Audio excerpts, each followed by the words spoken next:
Hello, I'm currently in an absolutely horrible mood. I've just been feeling so trapped today. I feel like I really, really like doing this project a lot, but sometimes I just feel so trapped because I just want it to be done so bad. And there's so many other things that I'm meant to be doing, and it's really hard to pull away because the other things that I'm doing, as much as I want to be doing them, they're just not as significant to me or they're not as special to me or etc. And I'm so the thing that's really annoying is that I feel really close to being done.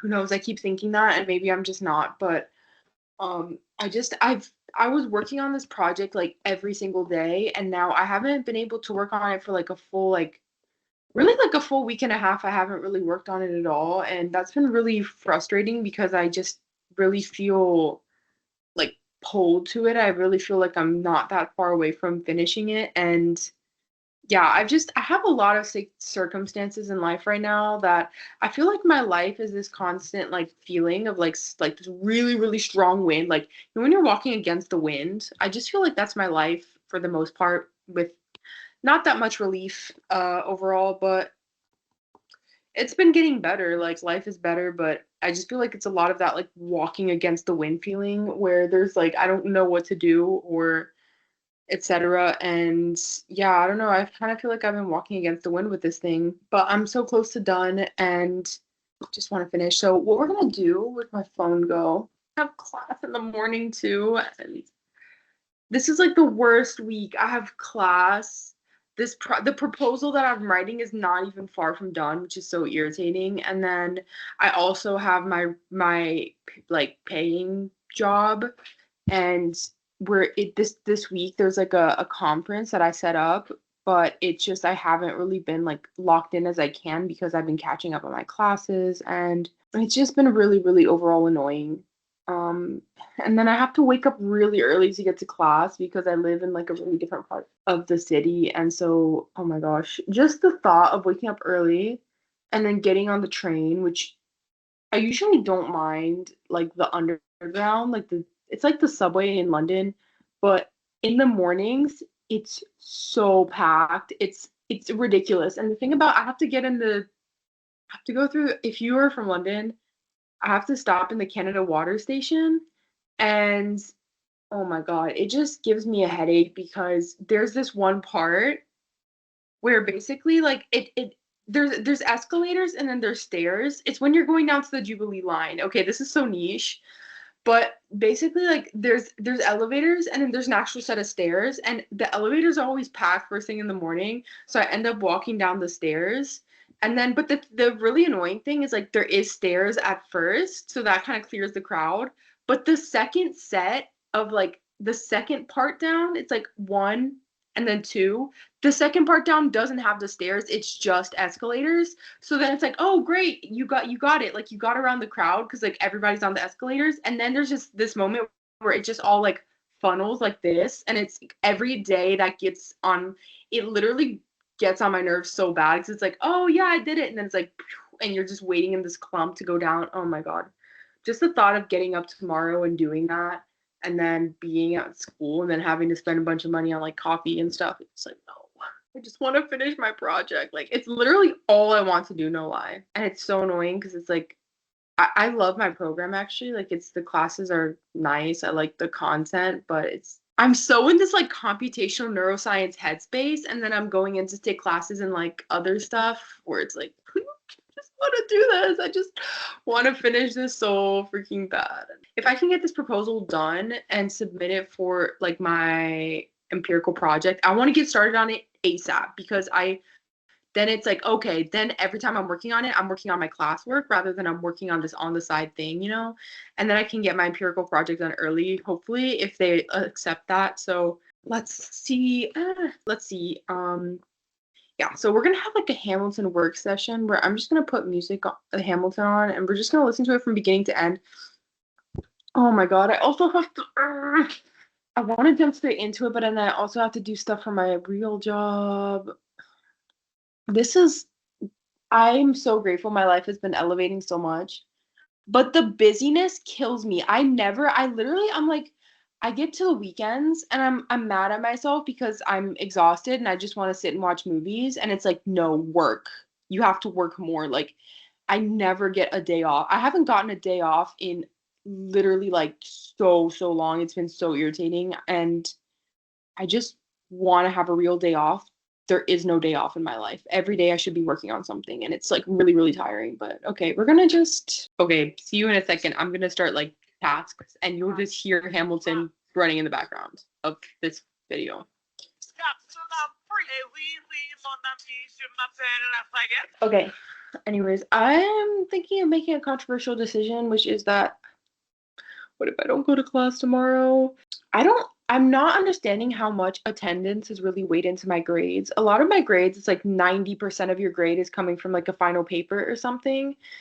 And I'm like, I've been conflicted because I'm like taking one day off would sometimes taking one day off, it's like I always feel guilty. Like I don't really take days off work and stuff. I'm like, sometimes taking that one day off can like significantly change how you're feeling about life. And tomorrow in developmental psychology, we're learning about relationship, like attachment styles and stuff. And I'm like, I feel like I know enough about those. I think I'm good. And then what's the other class I have? Statistics, which we're really self-learning and not self-learning, but the important thing is that I do the homework and then I go to the seminar on Thursday. We skipped class. There's one class that I still haven't been to one time. And some of the classes are in these really hard to find rooms that I go in the morning and I'm like, where is this room? Or this class, I don't like my normal like just like important classes, obviously I don't skip, but this one, it's not that it's not, it's obviously important, but it's a lot about teaching like research vocab and like research skills. And I was like, I keep skipping it because I feel like I don't want to keep skipping classes because like I know that because it's not true. I'm learning a lot of really cool new material. My favorite class right now is biological psychology, which is it's basically neuroscience. So I've really been enjoying that class the most. And I really do enjoy my developmental psychology class. Um, Stats is fun, but it's just a lot of like your own learning. And I just wanted to devote more time to that. But then, yeah, I don't know. I just kind of feel like if I take tomorrow off, it would genuinely alter the course of my life. So I'm like, maybe I should take tomorrow off and work on this paper. You know, I really have a strong gut feeling about this entire paper.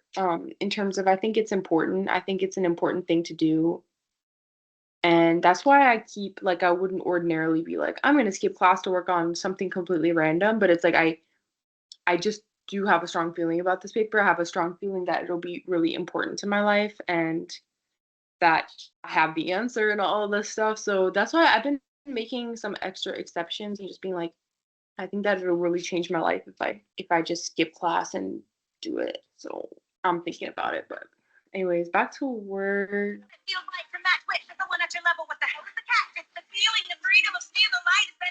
I so obviously I skipped class to have today as like my own personal work day.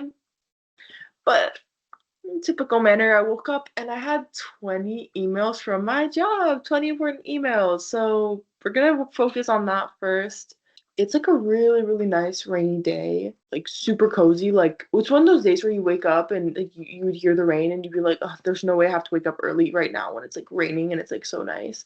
So yeah, at least there's that. But I'm thinking about going to a coffee shop just to knock out these tasks. I think I'm gonna run, get the coffee, get some croissants for breakfast, gluten-free croissants, because I just discovered those at the store. And then we're gonna be back and we're gonna answer these.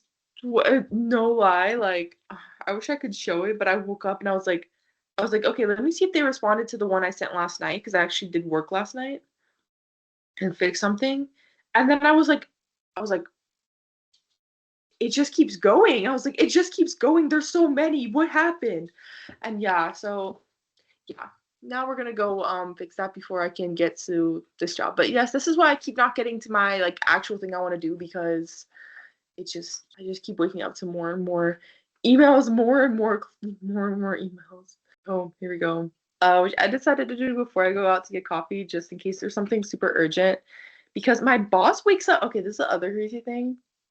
My boss wakes up at 1 a.m. every day and goes to bed at 4 p.m., which is why I wake up to so many emails because he starts his day literally like I usually wake up at like 8 or something, 8 or 9. I accidentally slept in today because maybe I needed it, but that means he was already working for 10 hours before me. So I guess it makes sense I got so many emails, but I was like, maybe something is really urgent and he's been waiting for me to respond to it for 10 hours. So, but anyways, this is where we are right now.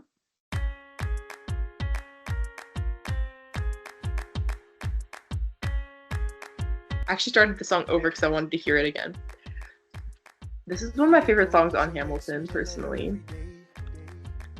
Anyways, Aaron Burr, I said in another video, a really random video I made one time, but I said that Aaron Burr was one of my favorite characters, and I like a lot of the characters, but I would say my favorites are definitely Angelica and Aaron Burr. I love him as a villain. He's so like, it's funny because he's a villain, but he's so mild-mannered for most of the time through, and I love that he just has this random break, but most of the time he's just not. Like, he's literally trying to diminish Hamilton most of the way through. So I just feel like he's kind of a funny villain. And yeah, I just really like Leslie Odom Jr.'s voice. Like I've listened to his other music, or I used to when I was in high school. I would listen. If you don't know, he has like some other like cover albums and stuff, but he has one of my favorite voices of the original cast. But I love this song so much. This used to be my favorite. I think this used to really be my favorite Hamilton song, strangely enough, even though it's not like empowering or something, but I just really like it. But also I like this song because it gives you such a good like external perspective of Hamilton, and it shows you how much Aaron Burr actually admires Hamilton. And I don't know, I like the information about Hamilton that we get in this song. Like Hamilton has something to prove, he has nothing to lose, and he's just sort of going after everything that he cares about. And then we have Aaron Burr who's just like sitting around, and it's like you could just take the inspiration and do that too, but for some reason he's just not for it. And it's like you see it working out for him. Why don't you just do the exact same thing? Okay, I'm gonna go listen to Hamilton the whole time I'm on my little like croissant coffee run, and we'll see where I am when I get back. And I also need to make a phone call when I get back. Okay, we're back with a decaf pistachio latte that is probably cold by now. And then I got this chocolate croissant at Sainsbury's, and I just heated it up. So now I actually switched to Annie because I'd finished nonstop, and I was like, if I don't stop listening right now, I'm literally gonna hear the whole thing while I'm just out, and I'm not gonna get to use it for work. So we're gonna start again with What Did I Miss? Actually, we're gonna hear nonstop again because it's my favorite, and because I still have something to do for my real job, and I don't want to run out of Hamilton before I actually start working. My favorite Hamilton song because I relate to it. Okay, finally, let's get to work. Oh my gosh, that took forever. Okay.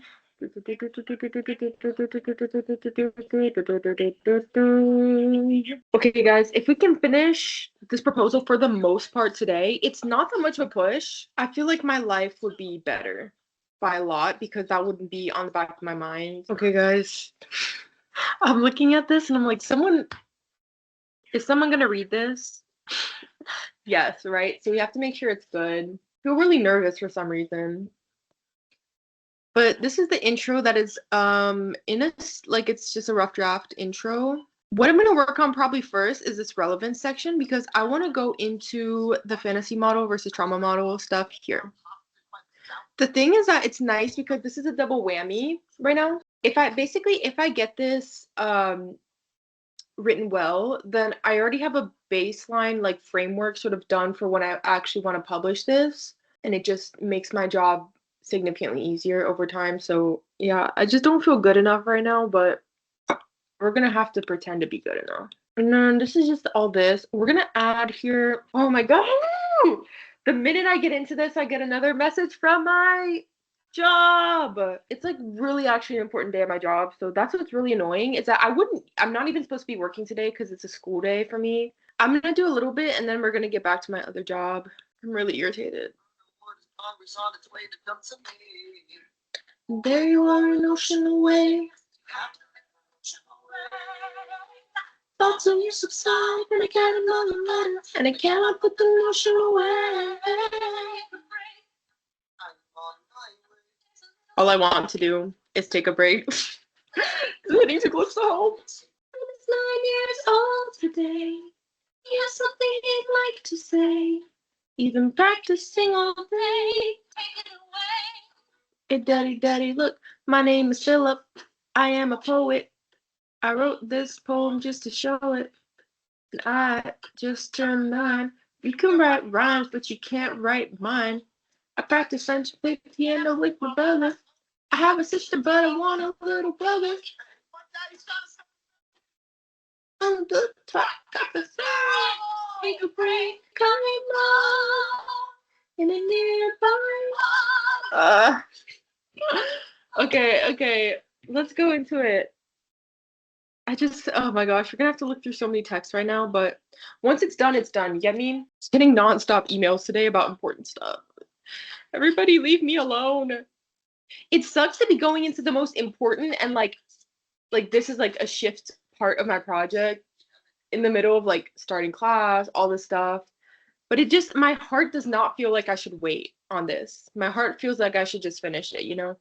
I just feel like I'm very intuitive. I follow my gut like crazy because I feel like sometimes on the inside I can see things that you can't see on the surface sometimes. Even though I don't even see it with my eyes, but it's like my body knows, you know what I mean? My body just knows what to do half the time. And sometimes I just follow myself on things that seem really crazy and just the average person wouldn't do, but it just works out. I don't know. And I've just had a really strong gut feeling from the beginning to just follow this path down. I didn't expect to be here at all. I didn't expect to have this at all. Like none of this I could have visualized, imagined, but it's here. And so it's like the fact that also just the fact that in 6 months I've gotten from nothing to this, it just tells me like it just feels like it's my heart is telling me like just keep following this immediately. Like this is very important because how did I get here in the first place, you know? That's why I'm like I can't take a break. That was actually that's funny that I got to that line right then. Okay, the only thing I need to talk about in relevance is the fact that there's multiple there's multiple controversies for dissociation. Did I already write this somewhere? I thought I really went into all this somewhere. We're gonna go into dissociation. Is just this is gonna be me writing it like I always write my papers like this. I just free flow, just anything I'm thinking at first, just everything that I know dumped, and then I'll go back through and make it better. Okay, so there's a lack of consensus in the field about basically dissociation is highly controversial across the board. So many issues with it in terms of there's so many different bodies of thought about what dissociation is, how to define it. Here's one example is that, so for example, some people would consider something like zoning out or like zoning out, or when you get really stressed out, you sort of zone out, whatever. Some people would consider that dissociation. Some people would consider like even just the when you get really immersed in music and it feels like the entire world goes away. Some people would say that that's dissociation. So those everyday situations, some people think that there's everyday dissociation that people do, and then at the very other end of the spectrum there's dissociative disorders. Other people would highly disagree with that. They don't think that there's everyday dissociation, and we shouldn't call those things dissociation at all. They think only there's some people that literally think only trauma, only situations that emerge, like those symptoms that emerge in trauma, should be called dissociation. Let me put all that into my bullet list. Got a lot of issues, so is dissociation a spectrum? And then from there, there's even like even for the more sort of illness elements of it, there's different sort of controversies within that about like what does that, I guess, like what does this psychopathology of trauma entail in psychopathology of dissociation entail. That's probably not the best way to say it at all, like doesn't make sense. But so for example, some people think that basically the way that it works is that you have like different sort of parts of you, different parts. And that's actually a pretty pretty successful idea. I don't know if I'm going to go into it there, but from a therapeutic perspective, that really works. Some people would say it's something like repression, compartmentalization. And there's like an original sort of there's an original definition that has to do with integration. So across the board, there's like these sorts of commonalities, but not a consensus. And so basically, what the relevance for that would if we had some kind of like the problem is that there's not a sort of common understanding of why dissociation happens, sort of like a common mechanism for why dissociation happens. So then it's really hard to say something like, well, yeah, this mechanism isn't really active or isn't really present in everyday dissociation. It's only really present, which I think it is going to be actually. I think that's still going to be, I do see like everyday dissociation, like, getting really immersed in a movie.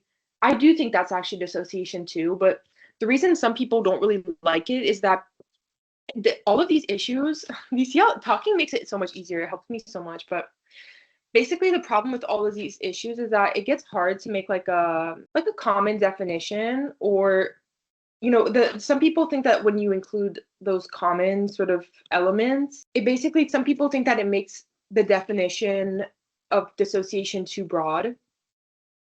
And you just run the risk with all of these different issues to sort of not encompass people that need to be encompassed, or you make it so big that it doesn't mean anything anymore. Like if dissociation is everything, then it doesn't mean anything. So there's not really like a common core mechanism for why does dissociation happen. And so basically having that would basically help make those definitions. So there's another controversy. It's like a secondary controversy, has to do with recovered memory and dissociative amnesia. And this body of people there's a body of people, the fantasy model people, that really don't even believe in that don't really believe in dissociation. I'm going to go into the specifics of that. They don't really, particularly dissociative disorders, I would say, they think it's confabulation. Boo, boo. Just kidding.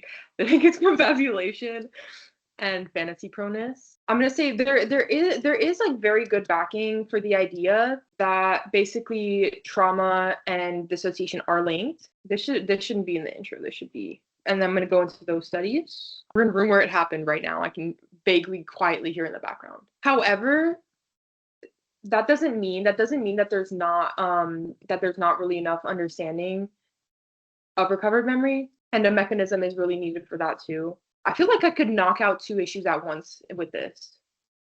I want this to be like a home run, I want to knock out two issues at once. The two issues at once are there's not a common mechanism for why dissociation happens. And at the same time, if we had that mechanism, you could explain recovered memory and the mechanism for that. And dissociative amnesia, which is also controversial. I feel like I did it though. I'm actually getting hyped because I really have really strong faith in what I found. I have really strong faith in it actually. I think it just works, and I don't know. From the beginning, I was like, this just seems right. I feel like it's right. Okay. That doesn't mean that there's not enough there isn't enough understanding of dissociative amnesia, and there isn't a good enough standing of recovered memory and everything. So I understand why that's sort of like an issue. And basically, if I can show this, so basically my thing could be a potential mechanism for recovered memory.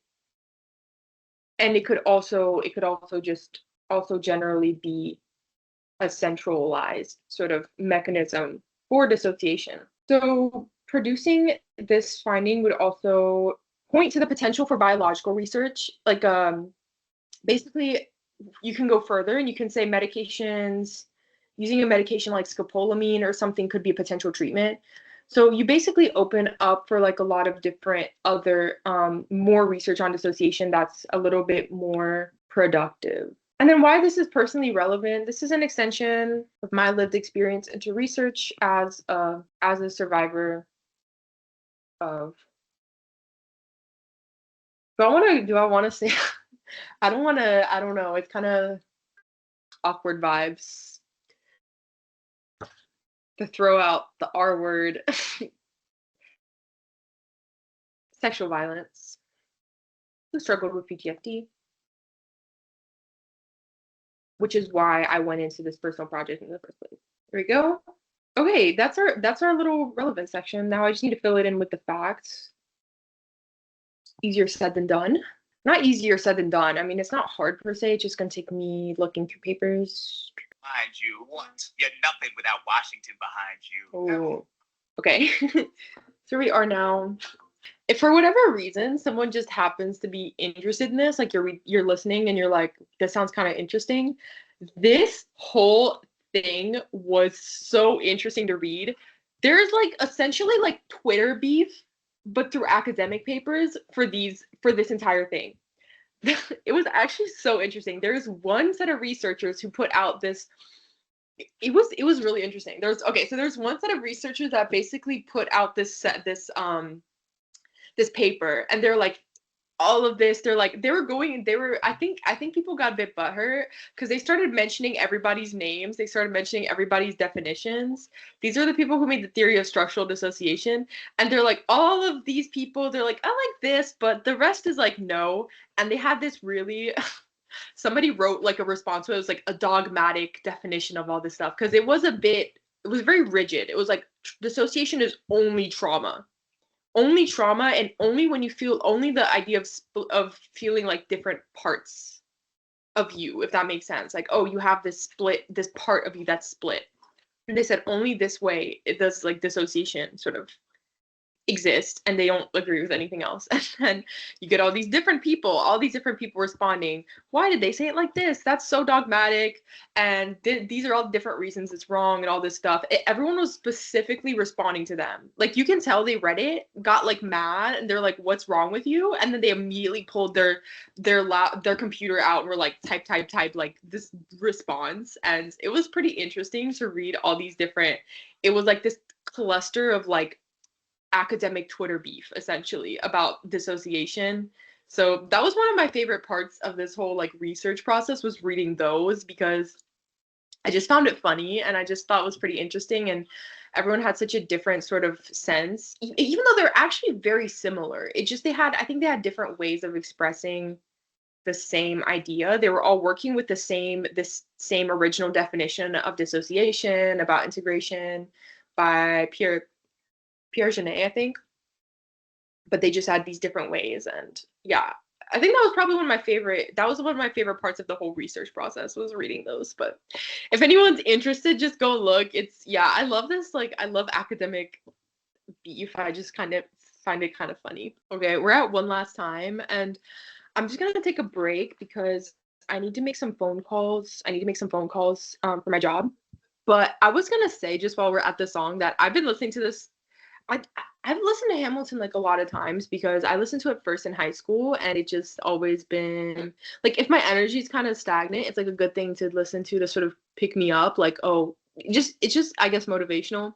But it's funny listening to it again right now in the context of everything happening in our country, and just sitting with what the founding fathers kind of intended for the country, and how far we've strayed. And One Last Time is one that is, I think, particularly relevant right now. The whole song is basically about George Washington decides that he's gonna do his like last term, or he's done after this, and he's having Hamilton draft him this sort of paper that he's publishing about why it is that he's stepping down, and why he's not going to stay. Because even though he was very well loved, people really liked him as a president. He was a great leader, and he could probably have kept going as president. But it was very important to him that basically he stepped down, and that the whole reason that they had this revolution in the first place is because they had struggled so much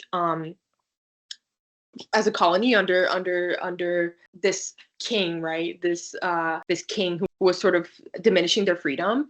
And that was like obviously one of the main sort of one of the main values of the founding fathers was that they didn't want a monarchy anymore. They wanted a democracy, and etc. And they wanted a different system. And it's pretty interesting because, granted, the founding fathers still had a lot of issues. Obviously, there was still, yeah, we were founded on different values, but obviously there was still slavery, and women weren't, in a position of power at all. But that being said, America or the United States was like a project essentially. It was actually a very liberal project, a very, very different revolutionary project of putting these sort of new values into the world that centered the people, and like the people were going to be the one to sort of make the decisions, the people were going to be the one to lead.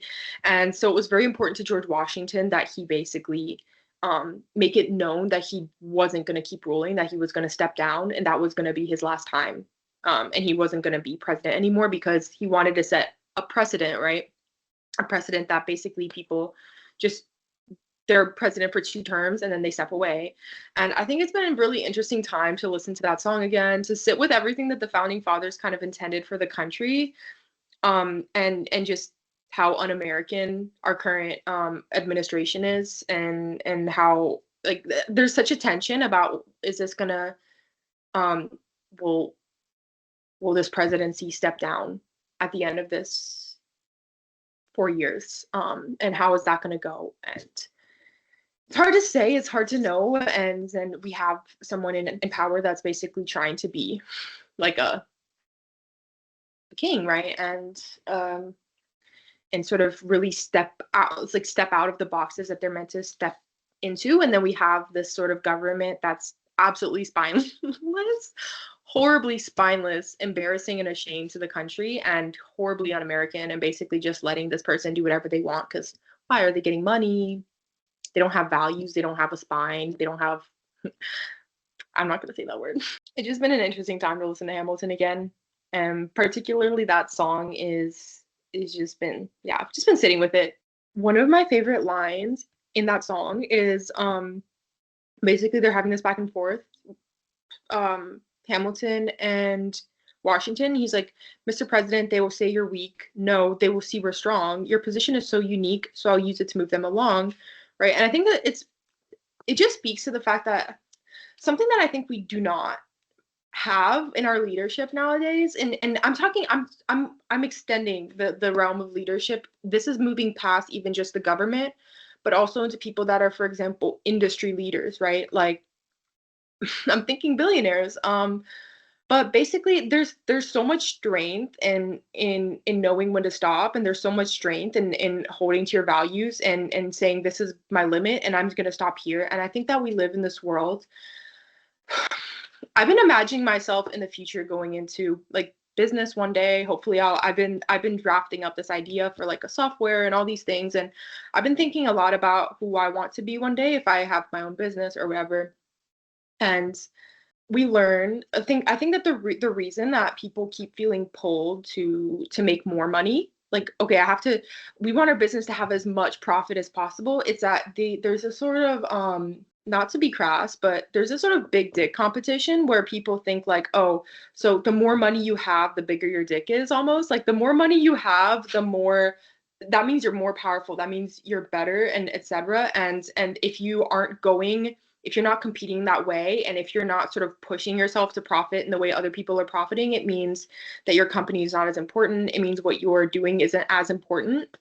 And I think that actually for me, that speaks to such a general weakness in these people and these individuals, that it's like you can't stand true in yourself, and you can't stand true in what it means to be successful and to be somebody of value and character, and to hold yourself with that strength of like, I know when to stop, and I have like a value system, and I'm going to stop there, rather than I need to keep doing what everybody else is doing. I need to keep proving that I have a bigger dick than you, where it's like, well, I think you'd have bigger dick energy if you most of these people don't have big dick energy, no offense, but little dick energy all the way through. But I'm just saying that I think it's like this big dick competition where it's like you would have bigger dick energy if you would just be in yourself and have this sort of strength in your value system. And not to say George Washington has big dick energy, I don't know, but what I'm saying is that I think that it's about the value that it speaks so much to him. As again, these were imperfect people, but I think when it comes to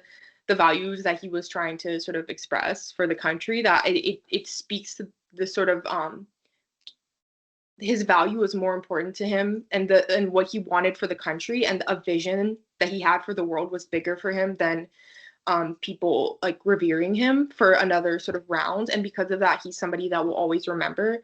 And that's a lesson that's a value that I really want to take into my own career and into my own life. I watched a video the other day, or it was like just a few days ago, about a man who, I'm gonna link it below, but instead of he took a big pay cut for his own company, and basically made it so that every single person in his company was getting paid $70,000 per year. And a lot of people like in business were really sort of like like they were really triggered. Like they were making all these talks about how like, well, let's see, your business is gonna fail, and that's how, like, yeah, you think that's great until your business fails. His business is thriving, actually. His employees are happier. All of them are starting families because they have the money to start families, and they've done great, and people show up more motivated and etc. And I think that sometimes people have this lack of faith in like what they stand for, and a lack of faith in their values and the thing that they're building, and because of that they have to do what everybody else is doing. And also um like that just shows the lack of faith that you have in your employees and your customers, that you've in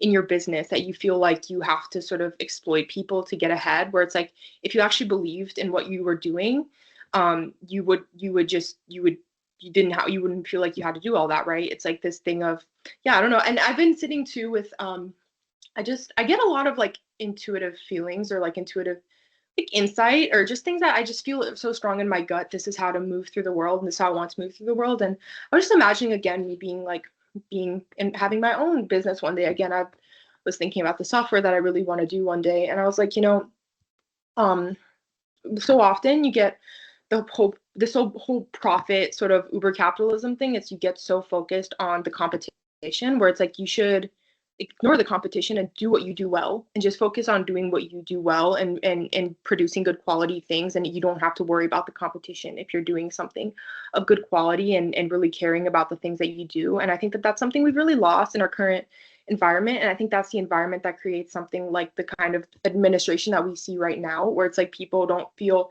the incentive to hold true in their values. And that can be something difficult. But I think that's just what I love about this song. So I think you see that sort of strength, and like, no, it doesn't matter. Like, I have a value, I have a vision for the country, and I'm gonna put that vision above everything. It doesn't it I believe in that. I believe in that vision that I have.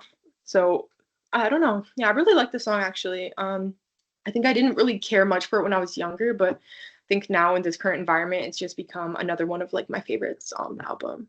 Okay, we're back. As you can tell, I was just walking through the rain to go fix something for my job. So I came back with candy. I have the worst sweet tooth in the world. I constantly want sugar. I know it's a stress thing, so I'm gonna fix that once this project is done. But we have these little like candy dudes. Ooh. And this stuff is so good. I've never seen this in the US. It's cotton candy bubble gum. So it starts as cotton candy, and then as you eat it, it becomes bubble gum. It's crazy. So we're gonna be eating that, and let's see, where are we in Hamilton? George There we Washington. go. That's where we are right now. So Power and stepping away. let's get back to it. Is that true? Empire. Sorry, but I'm still on this. Why am I so glitchy? Look at this. It becomes bubble gum. Out is Hamilton, the short-tempered protean creator of the Coast Guard, founder of the New York Post, ardently abuses Captain Post, destroy his reputation. Welcome, folks, to the Adams administration. Or Mr. Knight. We're actually almost done with Hamilton. But I'm gonna keep working past it. We'll listen to something else. The intro is gonna be such a pain because there's so many moving parts to my intro. We have a lot of different like pieces interlocking. Let me see the little like sentences that are already planned. I can't tell if Hamilton would have flopped or thrived in like a Twitter era, you know? He would have gone, I don't even know. That's the crazy thing about social media. I just don't think politicians were meant to be on social media like that. I don't think we were meant to see that much. Because obviously in reality, politicians are just as sort of petty as the rest of us. You know, they're just people. But you want to think that they're beyond people. You know, you want to think that they're like these sort of special figures that are a little bit better than us, because they have to portray that, right? I mean, it's not a bad thing. Like, you want them to lead. That's like, for example, when you get therapy, you want your therapist, even though in reality your therapist is probably just as messed up as you in a lot of ways. Like, therapists aren't automatically like, oh, because I'm a therapist, I have no sort of issues. But you gotta be in that character so that it helps people to heal because they need that person, you know? And so politicians are meant to portray that for us to help us feel safe, you know? And that's part of the job description. I think these politicians missed the memo. I don't think they got that if they didn't see that in the job description. Um, I think it's a bit destabilizing emotionally to see politicians engaging in like this really petty way on social media. It's like really destabilizing because it just gives you the sense of like, I don't know if I can really trust you. It's like if you saw your therapist being messy on Twitter or something, you'd be like, oh, you're not really like this really smart, emotionally intelligent sort of creature. Like, you know, it would kind of disrupt the relationship. And like the whole thing about Hamilton is that obviously these people are kind of like they're landing in all these sort of ego sort of like battles with each other. Like they have all these sort of little like yeah, just all these little ego battles with each other where they're like, I want to be better, you know, or they don't like that somebody else is winning, whatever.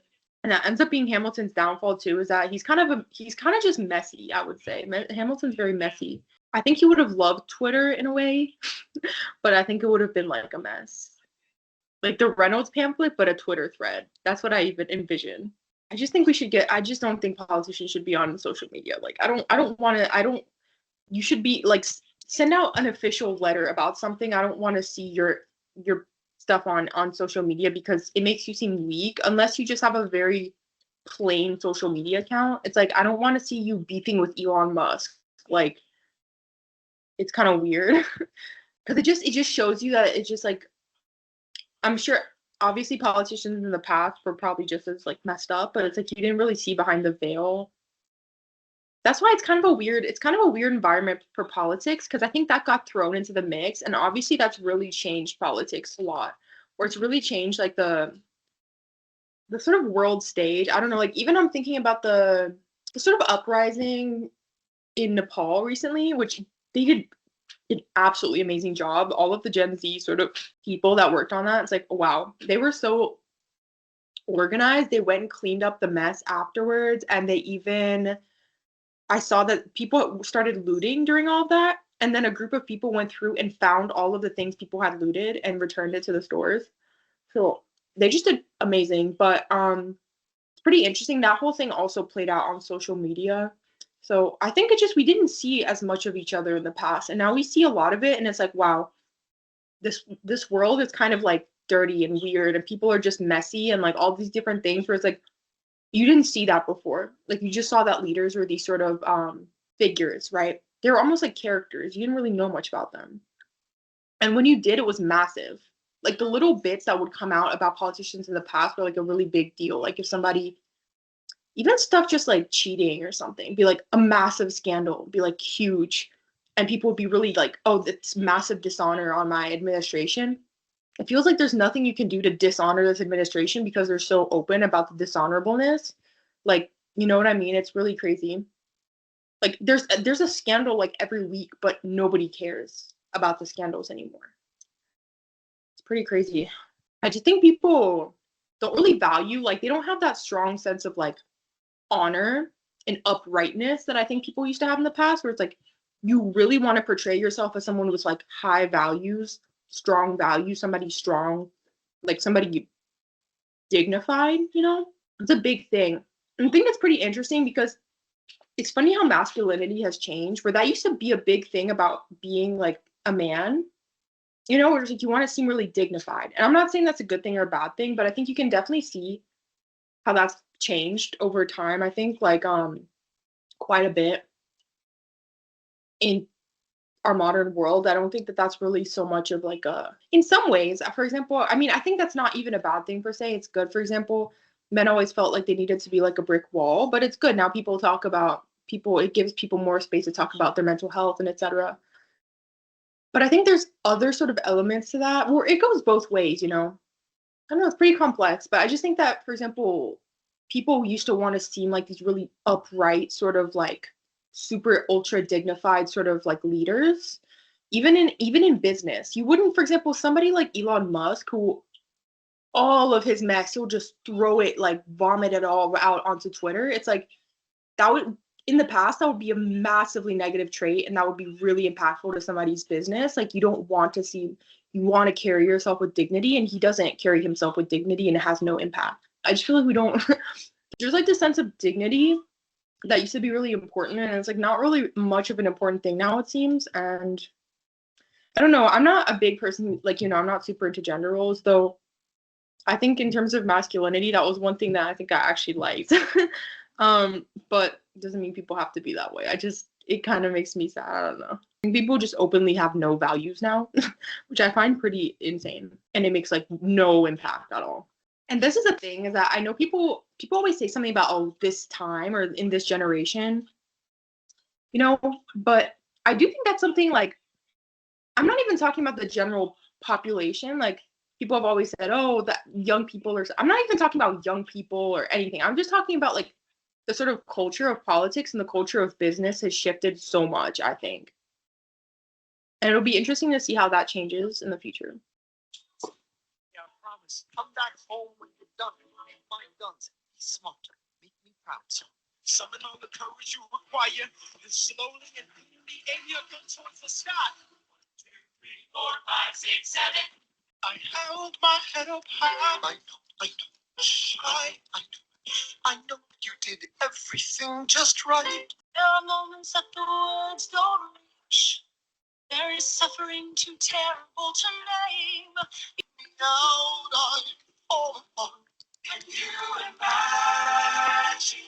Yeah, well, I called back earlier and said that we had gotten somebody else, unfortunately. Well, you know what? Actually, maybe I could see it. Are you guys still open? I'm going insane. Every time I start getting into a flow, somebody else calls me about the stupid thing. Who tells your story?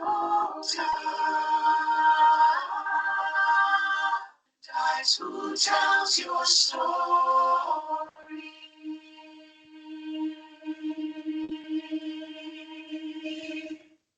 Okay, we finished Hamilton. I got quite a bit done in that period of time. So here, look, I'll show you everything I have right now. Intro, relevance, which is going to be all that stuff about dissociation. And then here's the intro. This is basically everything from memory. This took me quite a few songs, even though it doesn't seem like that much, like written, but it's a lot. I just had to pull basically from memory and then, sort of organize it into the, like, sort of the order that I think it should go into. And yeah, it's quite a bit. I was actually getting a bit emotional near some of the last songs, not because of the music itself, but this is just really happening for me. I don't know. It's been pretty shocking. I was like, whoa, I know so much. And I can't believe I'm here right now. Like, I really did all this. This is what I don't know.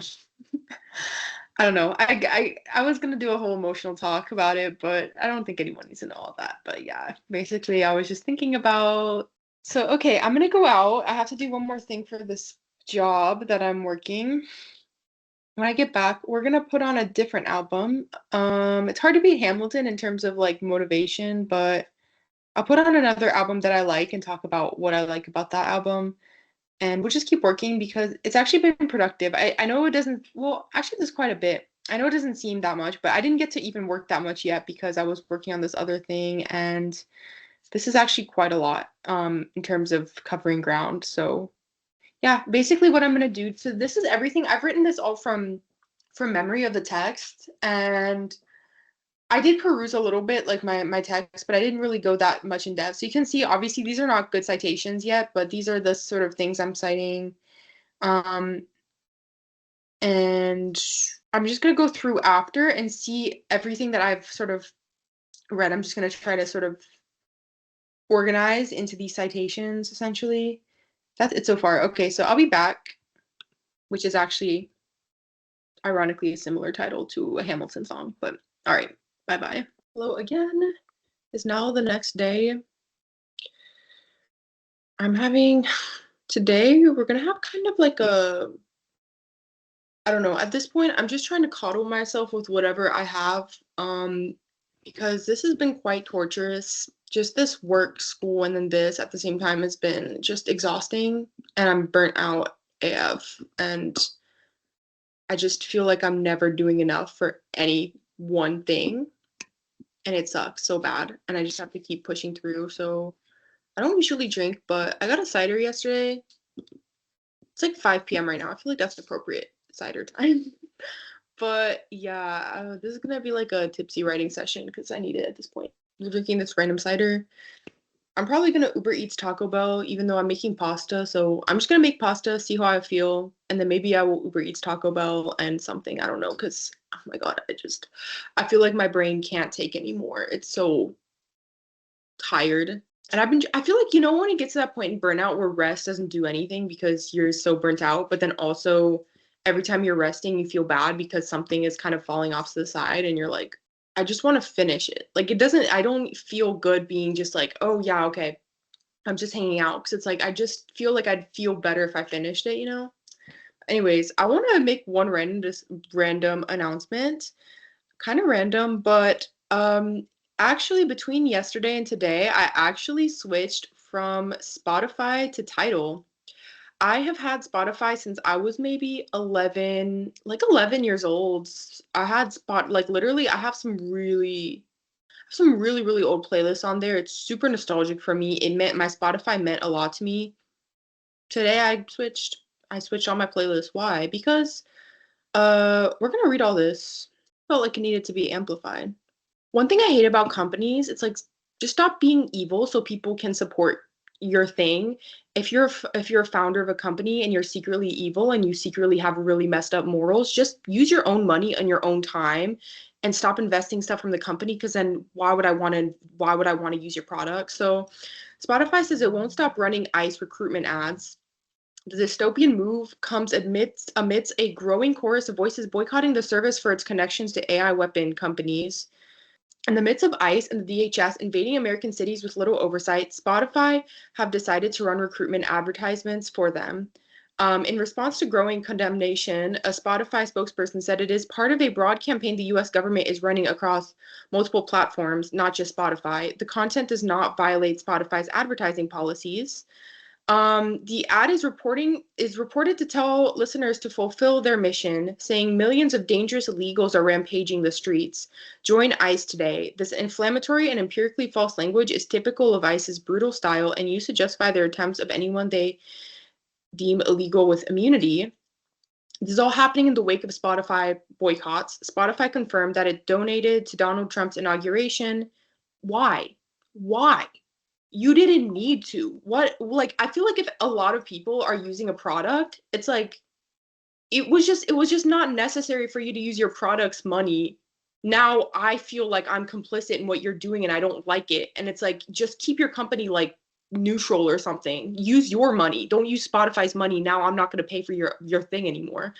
Spotify confirmed that it donated to Donald Trump's inauguration, saying Spotify USA donated 150,000 to the presidential inauguration committee. I feel like if I'm using your product, it's like it's a byproduct of me too. I'm a user. I'm connected to you, and I don't want to be connected to you putting money into like a president that I don't believe in. So it just wasn't necessary.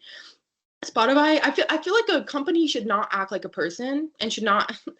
I just don't like it. Spotify has been criticized for not paying artists nearly enough and for its founder Daniel Ek's involvement in AI weapon companies. So I switched. I stopped. That's the last I'm ever going to use Spotify, and I'm done. I switched to Tidal literally day of. Right after reading that, I said, okay. So I opened Tidal. I'm going to tell everybody else how to do it if they want to do it. There's multiple different streaming platforms you can use. You can look up and see. I switched to Tidal just because that seemed easy and etc. I opened Tidal. I got student plan, £5 a month, super reasonable price. And then basically you can use this other app. Let me find the name for everybody. I use Tune My Music. So I was so attached to my Spotify. Literally, it was like was a super frequent Spotify user. On the spot, I switched. Stop advertising ICE. I hate ICE.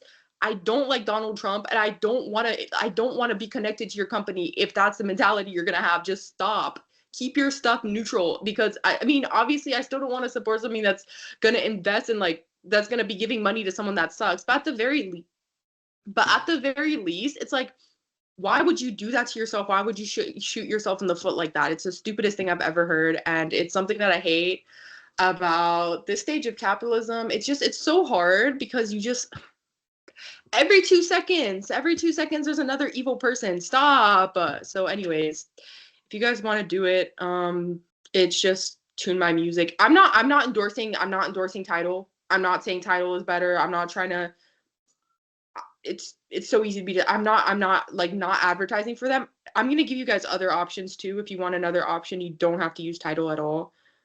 That's not the point of this. Hobuz, I think, apparently pays their artists much better than Spotify. I can't. It's so hard. You can switch one of those. You can switch your playlist will all transfer immediately. So we're gonna switch. I'm not in any way, shape, or form advertising Tidal. I do not care about Tidal. I don't care about the company. I just wanted to get off Spotify immediately, so I switched. That's it. But if you have other better alternatives, put them below as well, because that's just ridiculous. I just feel like I've gotten to a point in this entire freaking environment where it's like at first it's like, oh well, let's not be extreme. Like, it's impossible to navigate this like correctly under capitalism and stuff. I don't care at this point. If you tell me like literally I've not used Starbucks, I've not drank Starbucks in years. Like the minute all this dictatorship stuff picked up, I stopped using Instagram, I stopped using TikTok, I don't use Amazon anymore. I'm off because I'm sorry, like nobody can make me and I just don't care. And it just like I don't want to contribute to the degree that I can. It's just tiring. Like I don't even know. But we're gonna choose a new album to listen to. I'm a little discombobulated because now the entire layout has changed and it's showing me albums I've never seen before. And I don't know how to like navigate it as well yet, but I'm gonna find out how. I don't know. People disappoint me sometimes. I'll be really supporting like an artist or something, and then I'm like, why? They'll just be doing the stupidest stuff sometimes. Why would you do that? Just stop. Don't you want to be good? I don't know. It's not even about good. It's just about like, why are you creating that environment for yourself and for others? Like, it's just not necessary. I'll be liking like certain female artists, and then all of a sudden I hear they're dating like rapists and stuff, and I'm like, come on now. Come on. It just disappoints me. I have some people, I'm not going to name their names, but I haven't listened to them really since I found that out. And they were some of my favorite people. I stopped. Because now every time I listen to you, I'm associating you with that. And it's like, it just didn't have to be done. And why do you want to associate with yourself with a person that does that kind of violent thing anyways? I just feel like it's not that hard to just be chill. Just be chill. Like, just be chill. Just be nice to people.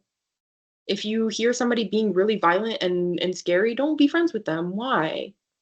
Like, I'm not expecting people to be like, when I hear like, oh, so and so didn't take a picture of me when I was out, or stuff like that. I don't care. If someone's really not like, okay, if they're kind of rude, but they're not like evil, I really don't care. I'll still support them.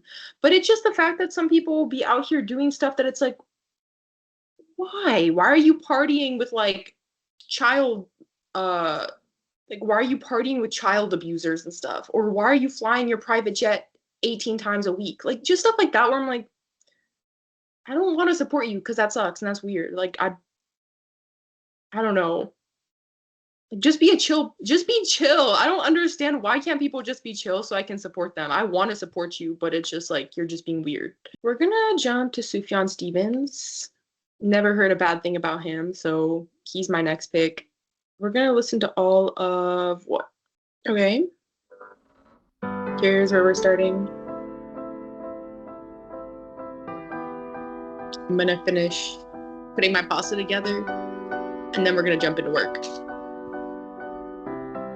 We're back in here. I want to have like a work session today that will drastically shift my relationship with this project. You know what I mean? I wanted to feel like relief by the end of this. We're listening to Come On Feel the Illinois. This is one of my favorite songs on the entire album because it just feels like Richmond to me. I'm from Richmond. It just feels like my childhood, like a lot. This is what my childhood kind of felt like. I've been listening to this album since I was really, really little, like literally like probably 7 or something. I think I did have it on my first iPod Nano that I got when I was like Yeah, maybe like 8 or something. It was called my dad called my iPod Raquel's Imagination. Yeah, it was very cute. It was like, it had a pink case on it. I would listen to this. This is my song on the album. Of all of Sufjan Stevens' music, this one is my song. Like this one is the Raquel song. It just feels like me too. Like it feels like how I feel the world, you know? And it just feels so rich. Like musically rich. There's so much to it. It feels like alive, you know? And it just feels like the entire world in one song and all of history in one song. This is making me miss Richmond so bad. It's actually bringing up childhood memories.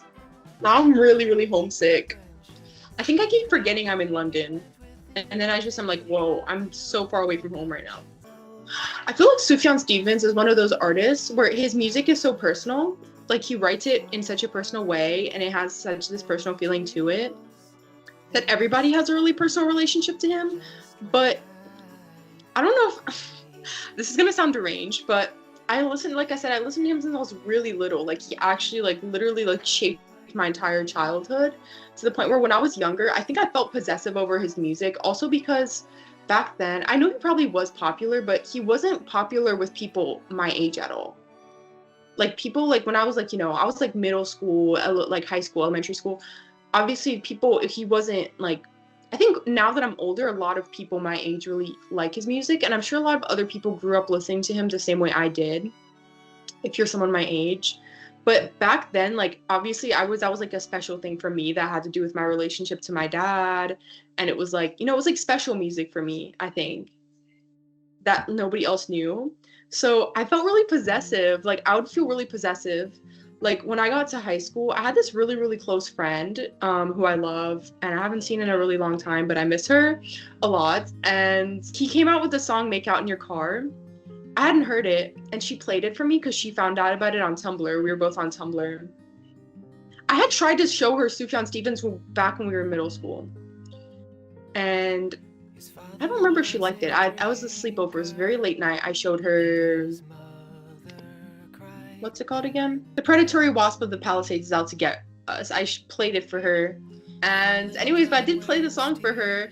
And I was like wanting her to like it. And I don't remember if she really liked it that much. I tried to play it multiple different times for my friends back then.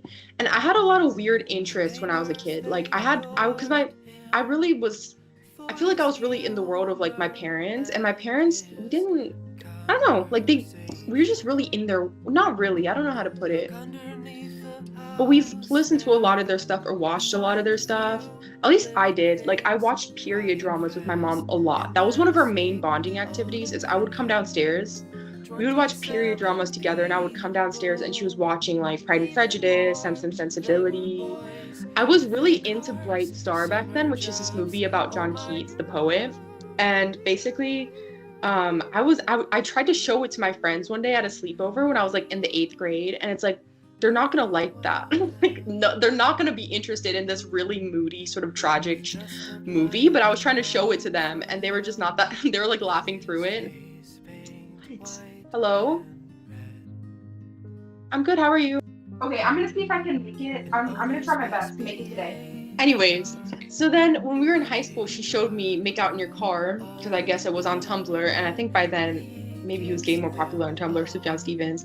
I felt jealous. Like I was kind of jealous that she knew a song by him that I didn't, and I was kind of like, I just felt kind of like annoyed. Like that's my person, and I was like in my head, I was like, I try, because it was so random. I was like, like I don't know. I just felt possessive because I think that I grew up. I had such a personal relationship to his music growing up because we grew. It was like literally, it was like we listened to him all of the time in like all of these like different locations. We would go up into the mountains and we'd listen to him. And to this day, I feel like I almost get like a little bit like annoyed or something when I see, because everybody has a really personal relationship to Sufjan Stevens at this point. It's not a special thing. Like I think his music is so personal. And my dad sent me this article the other day about somebody who wrote about Sufjan Stevens and their relationship to him. And I was kind of side-eyeing it. Even though it was really good, I was like, okay. Like that's you can pretend that you liked him, but he's mine. Like I listened to him since I was a kid, which is so funny because every single person in the world has the exact same relationship to his music. But anyways, but that is my song. All right, so here we are in this proposal. We're gonna keep putting in things that are missing. I swear there's something cursed about this video where every time I start to work, I get a call about that thing that I was working on yesterday. I thought it was done. I'm not meant to pick up anything until tomorrow. The minute I started working on this, they just called me and were like, yeah, you can come pick it up in the next 40 minutes. And it's like, are you joking? Every time I start working, you call me again. I've gotten like probably 20 calls in the span of this video. We're gonna go into memory binding. This part, I'm a little bit concerned about how this is gonna go in my project. And I need to do some more reading, just overall. I was a very jealous kid, actually. I don't feel like I'm as bad, like, I'm not bad like that now, but when I was younger, like, I was possessed. If I really liked something, I was very, like, possessive over it, but not externally, just internally. You can tell I have, like, a pretty intense energy on the inside. Like, why would I do this if I wasn't just a really, like, intense person? Because this is just a randomly intense thing to just start doing, you know? Where do I start putting these things? I think I also need a section that's like my proposed neural network, you know? Where I'm going to talk through every single thing I'm intending to do based on all of this, essentially. I've been feeling like I've been in a whole new world of my life, and sometimes I like it and sometimes I don't. I feel like this part's just going to be more personal and nostalgic because that's what being evoked by this music for me right now. But where does this go? Wait a minute. Where does this go at all? I don't know. It's also been kind of weird because my old life was so like sad and melancholy,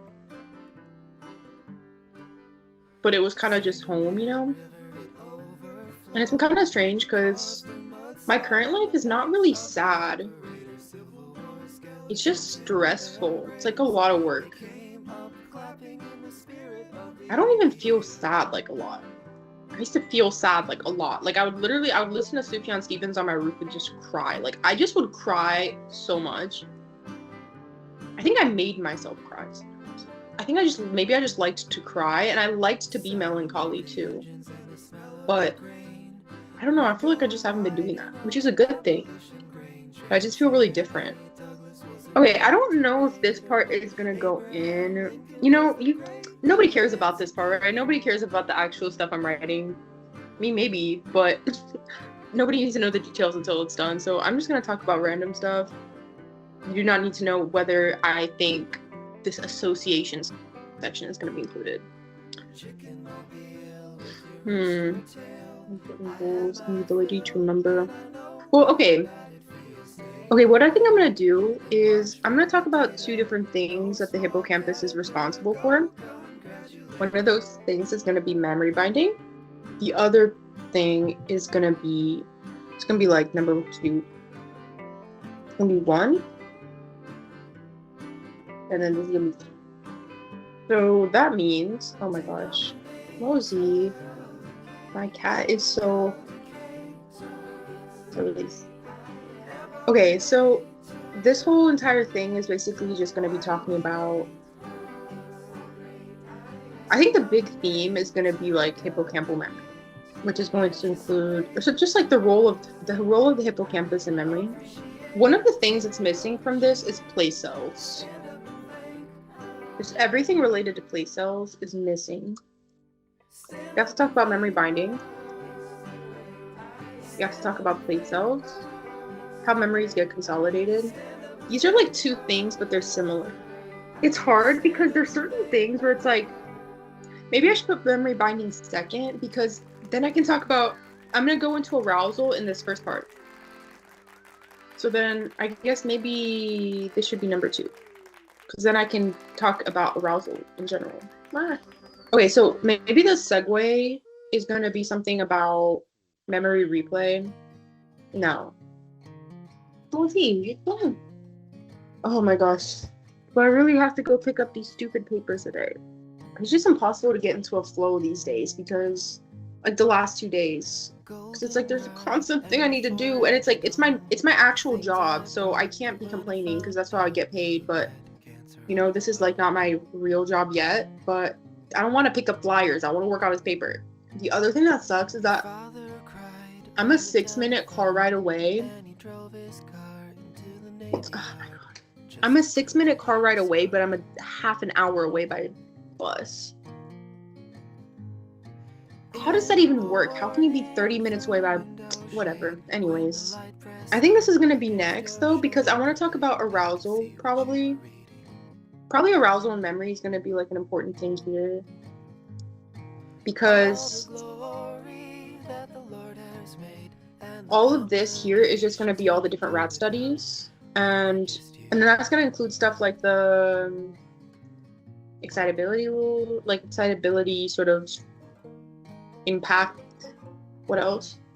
What if I just walk there?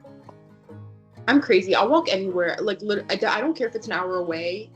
I think it's something with my ADHD where I'd rather walk for half an hour than be on the wait for the bus and still be on the bus half an hour. Like, if it's gonna take the same amount of time, I'd rather just walk. Saves me money anyways, but oh wait, I think I'm gonna go do that and get dessert, and then we'll be back to continue this, even though I keep getting into such a good flow with it, and then off we go again. Like, I have to go do more. Hello, I'm back, and I've just been watching 30 Rock and working on this paper just silently. And I'm going to show you my progress so far, and I'm also going to show you because I've already been thinking up the research I'm going to do next. All right, it's getting pretty lengthy now. Here's my intro that we are already writing. I've just been expanding on this memory binding part. Everything here I didn't write myself, for the most part. I've just been moving things from other texts that are very like general lines that I want to sort of modify and include in here. So, you can see, so the hippocampus and prefrontal cortex are important parts. All of this is just giving an overview of memory binding and then the things that I find important about memory binding. And then I wrote this, arousal can impact the way memories are bound. And then I wrote this about U-shaped. I've just been sort of sticking in the study names. Some of them are like, I know that it's there, I just don't remember the name of the author or something. So like PTSD study. But yeah, I've just been sort of going through and putting all of that in about the memory binding. And then I'm going to talk here about fragmentation. Is going to be this last part. And then we have my proposed neural network. I'm going to go into, I 100% do think now that this is going to have an amygdala piece. And I've been, because I kept going back and forth on like, because the whole thing is that there's a sort of priority system in memory binding where if something is very arousing, it's more likely to get consolidated. And then if it's less arousing, it's almost like there's like a wait list. You know, the more arousing things are more important and maybe get more encoded. So then I was like, I really did want to speak about that. And I think that's going to be a part of what I'm going to do. And at first I thought that was going to be a bit hard, but I was reading back at one of my, on my literature review, one of my old texts, and I saw some more information about that. I'm a bit tired, so I'm not going to explain all of the details, but I do think that's going to have to be a part is this amygdala thing where it's basically binding. Where did it say? Basically, an item is getting marked as arousing. So I do think that that tagging thing that I was talking about in another video is going to have to be in there. So an amygdala that's tagging things as arousing.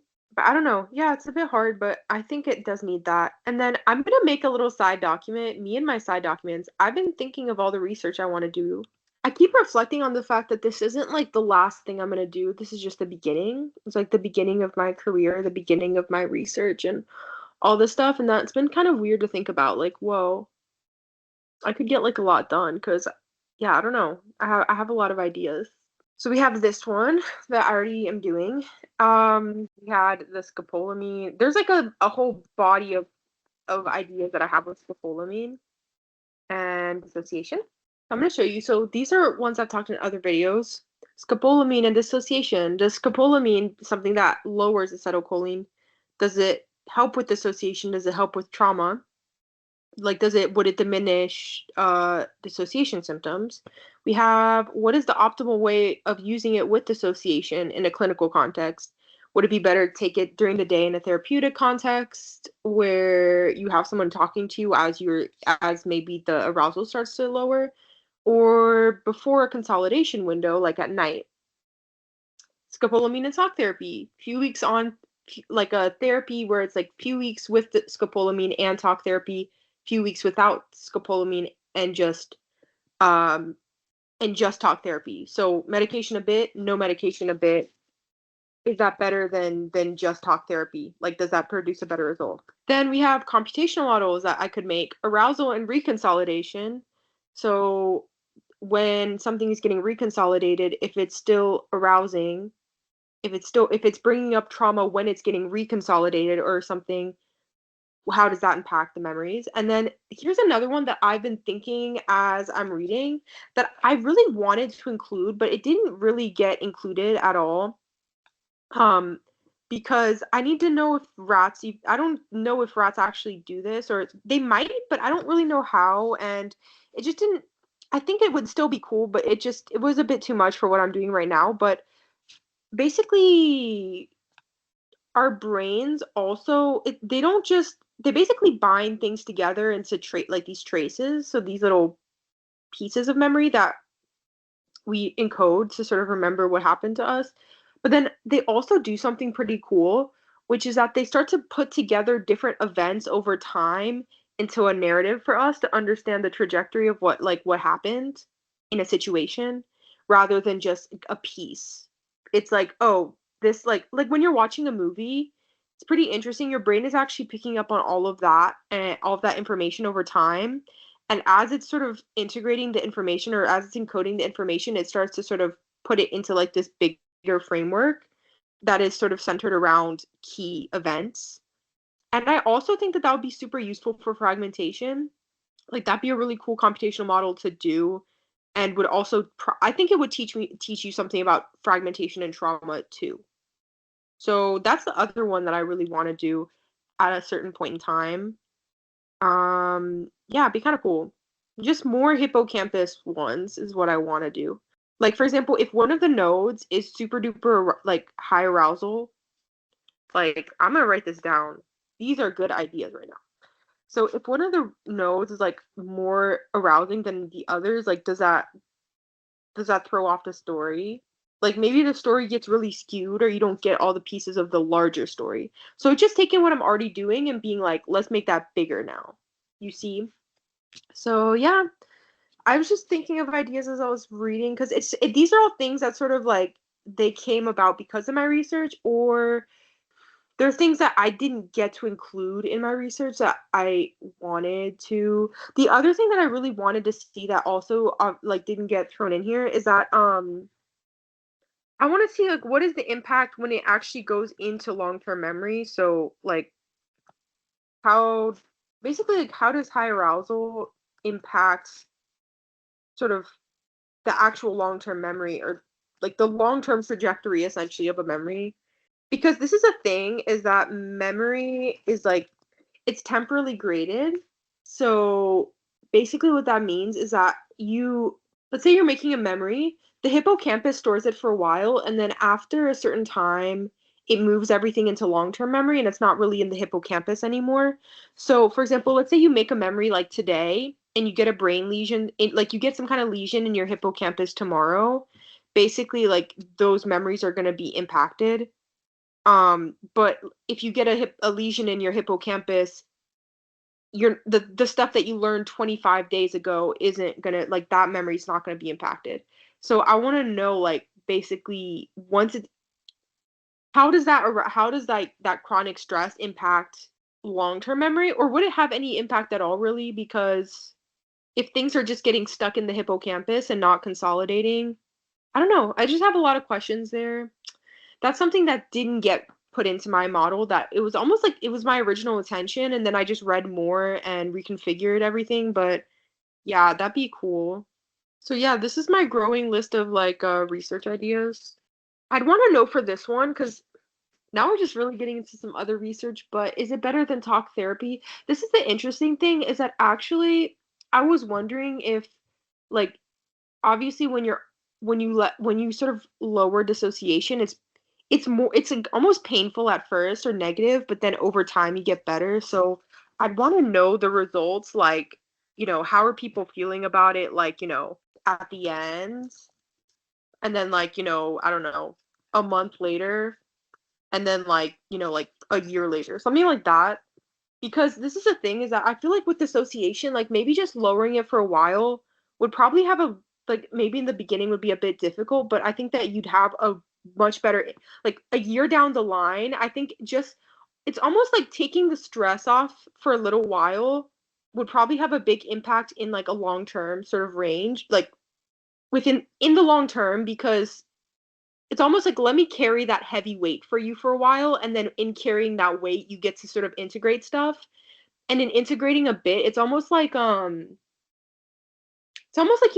the how I imagine this whole thing, this whole like this whole trauma mechanism is that it's almost like you're like if you were to put if you were to at the grocery store when you're putting things down and it gets to the end of the sort of revolving like the belt, like the revolver belt, but if someone is not continuously sort of picking the items up to sort of bag them, everything gets stuck at the end and then it all starts to sort of pile and pile and pile. But I'm wondering if like okay, like if you take a little bit of the items off the like off that revolver belt for a while and let it sort of flow, does that make sense? Like it wouldn't it's not like maybe after you get off the medication for a bit it's not doing the exact same thing at the same speed, but it gives you that little bit of a lift for other things to start consolidating better because you don't have as much weighing on your head, you know? So that's what I think would be cool, and just to see what would happen like a year later, how are people feeling versus just like, okay, maybe at the end they're feeling really impacted or something, like, oh, I feel really kind of crappy because I just dealt with all this mess, but like, oh, but a year later my dissociation symptoms really faded significantly compared to someone who just did talk therapy. So I think it's not about even the immediate impact, but about the impact in the long term. So, yeah, this is pretty much everything we have so far. I think that I'm gonna keep working on it, but I think this is pretty much everything that I had envisioned in my intro, essentially. We're gonna have fragmentation here. We're gonna have like the whole U-shaped arousal memory binding thing here. We have everything about just memory binding. This whole section is like a memory binding section. Then we just going into everything, how sharp wave ripples work, how consolidation and everything works. And then I have to put my hypothesis at the end. Basically, arousal. I don't know. I'm not gonna write it right now. I'm getting a bit lazy and tired because it's like 9, and I've been working all day. I'm like pretty exhausted. I didn't even get my dessert, so I might go buy cookies, and then I'm just gonna keep working on this and watching 30 Rock, essentially. Okay, it's the next day. The burnout, you can't even imagine the burnout. The burnout is like my head's been driven over by like a train. Every day I feel so drained, and I feel like every single element of my life has demanded like 110% of my energy, and it's so tiring. Like I have this conference tomorrow, and it's like there keeps being like another thing, another thing, another thing. And then I just started class, and it's like that's a lot. And then I just want to finish this. Like I don't even feel like I would feel better if I like stop working on this because I just like while it's on my mind, it's like it's always there. Just want it to be done. And we're not far, but it's really annoying because I still need to do a little bit more learning, which I'm not going to do in this video. I need to transfer more documents, which I'm not going to do in this video.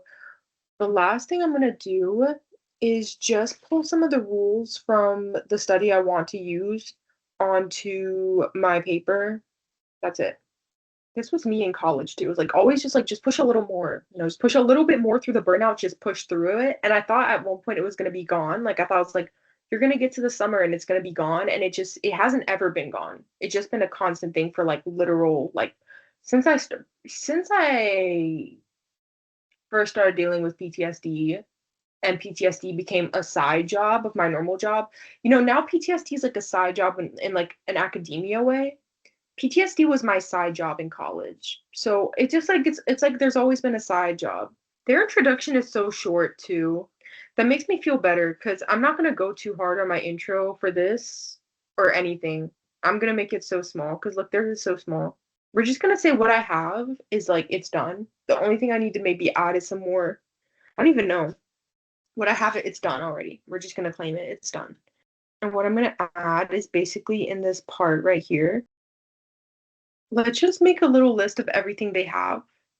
So then I know what I need to add. I'm gonna do at some point because I can't have ChatGPT this right here. I cannot have ChatGPT explain all of the rules to me because ChatGPT does get things wrong and it's gotten things wrong before. So I don't want to do that. I don't need to put everything in here, but I do need to read through this. But you know, where you're at that point in burnout where literally every time, like every email I get, every call I get, every text I get, it's like it sends this little wave of irritation down my spine, like don't speak to me and don't interact with me. That's the point that I'm in. Like every little thing that could like just sort of pull my attention away, it just gets me like it gives me like a little like ick feeling. It's just been a really emotionally demanding time, like a lot. Or like little things, like I got an email today to vote. It was like, reminder, you haven't voted yet for like your student union stuff. I was like, don't add another responsibility onto my life. Like, I don't care. Put anybody in. I truly don't care. I just want to like, it's just every little thing that's like, or like every little extra responsibility gets me like this little irk feeling. And it's like, I hate when you get those, it's like everything is like randomly urgent. And it's like, I don't, there's too much to deal with right now. Okay, so they already have a synaptic plasticity rule. I'm gonna make a second one. I don't know if that's the right way to phrase it, but I need like a which is going to be based the stress studies and rat studies I've read. I think they are going to be sort of triggered by extended activation of the amygdala. Okay, so that's something I'm adding. I'm gonna just give a general overview in this proposal. And I'm just gonna probably link things to I don't know what to do because this is really long right now. Because obviously, unlike a normal research paper, like I have to basically I'm going into all these different sort of versions of what I did. Maybe I can sort of minimize this to make it smaller, but I want the images to be able to be seen, so that's a little bit frustrating. But I don't know, we'll see. I don't know if I like these are I think one of the biggest parts of this paper is the method section. Or not biggest, but it goes into a lot, and I don't know if I should include everything right now because obviously I can just like cite it. Oh, another phone call. No, it's probably somebody I care about and love. It's my mom. Let's talk to my mom. Okay, my mom has been spoken to. I'm making like a pre-dinner dinner because I'm too burnt out to currently make dinner. So I'm gonna finish what I'm doing now, and then I'm gonna spend like a few hours doing self-care. I'm gonna take a bath. I'm gonna make my dinner. It's Hello Fresh. I got a Hello Fresh like discount at the last conference I went to. Like someone just came by and was like, "Do you want a discount?" I was like, "Yeah, sure." And it's been nice because I've been really busy. Not an ad at all. I'm just like it's just an anecdote, but I've been really busy, so I just haven't had time to like think about food. And it's been nice to have, but I'm like I'm too tired to even do the pre-made meal sometimes. Like I'm so exhausted. But anyways, I actually funny because I've been doing this project and I learned about like how acetylcholine works and etc.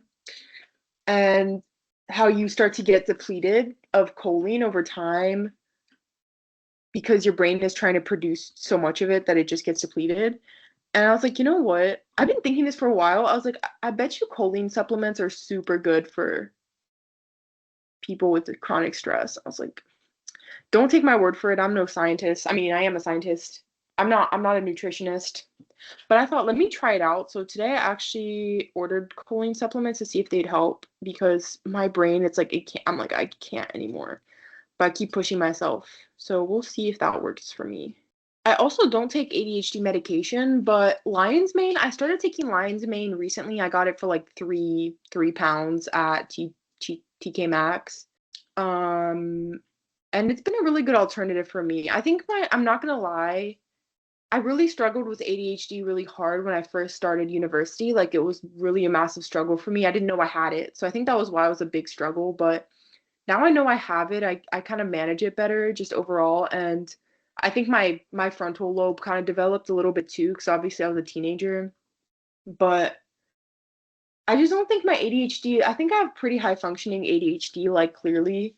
I don't struggle that much with follow through and stuff anymore. I used to really badly, but I think I just worked systems out for myself, but Adderall was like a bit much for me. I think because my nervous system was so overwhelmed already that it was like a stimulant on top of my already really wired body was like a lot, I think, and I would get exhausted. I'd feel really it was just too much, I think. It was good. Like it got helped me get my work done, but I'd have a really bad like crash at the end of the day.